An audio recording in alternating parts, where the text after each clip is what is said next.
RBI ने phone से payment करने वाले डिजिटल प्लेटफॉर्म्स को जबरदस्त झटका दिया है। इसके तहत अब पेटीएम, फोन पे, गूगल पे, अमेजन पे जैसे प्लेटफॉर्म्स अब एक्सक्लूसिव क्यूआर कोड का उपयोग नहीं कर पाएंगे।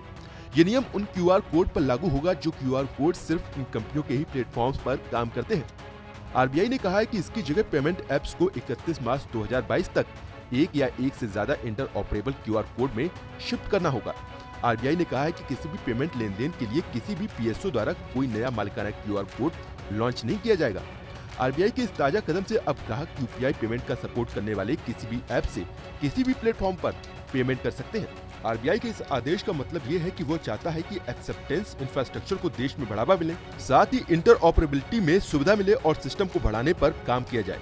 हालांकि कई सारे पीएसओ ने पहले ही इंटर ऑपरेबल क्यूआर कोड पर अमल कर लिया है, पर अभी भी कई सारे पीएसओ ऐसे हैं जो पेमेंट के ट्रांजैक्शन के लिए मालिकाना क्यूआर कोड का इस्तेमाल कर रहे हैं। आरबीआई ने कहा है कि यूपीआई क्यूआर और भारत क्यूआर आगे भी जारी रहेंगे। साथ ही पीएसओ को भी इंटर ऑपरेबल जागरूकता बढ़ाने की दिशा में पहल करनी चाहिए। आरबीआई ने कहा है कि इंटर ऑपरेबल क्यूआर कोड्स का स्टैंडर्डाइज और सुधार का प्रोसेस लगातार जारी रहेगा। रिजर्व बैंक ने इससे पहले एक कमेटी स्थापित की थी जो देश में क्यूआर कोड के वर्तमान सिस्टम की समीक्षा करे और साथ ही इंटर ऑपरेबल क्यूआर कोड्स की दिशा में उठाए जाने वाले कदम के बारे में सुझाव दे।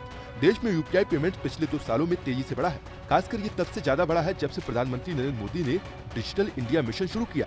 भारतीय रिजर्व बैंक के आंकड़ों के मुताबिक वित्त वर्ष 2018 से 2020 के दौरान यूपीआई से लेन देन का वॉल्यूम करीबन 13 गुना बढ़ा है, जबकि इसकी वैल्यू 20 गुना बढ़ी है। इसी साल अगस्त महीने में नीति आयोग के सीईओ अमिताभ कांत ने एक ट्वीट में कहा था कि यूपीआई से लेन देन सालाना आधार पर 18 अरब को पार कर गया है। इंटरऑपरेबिलिटी की वजह से आम लोगों को आसानी होगी और पेमेंट सिस्टम भी पहले की तुलना में बेहतर होगा।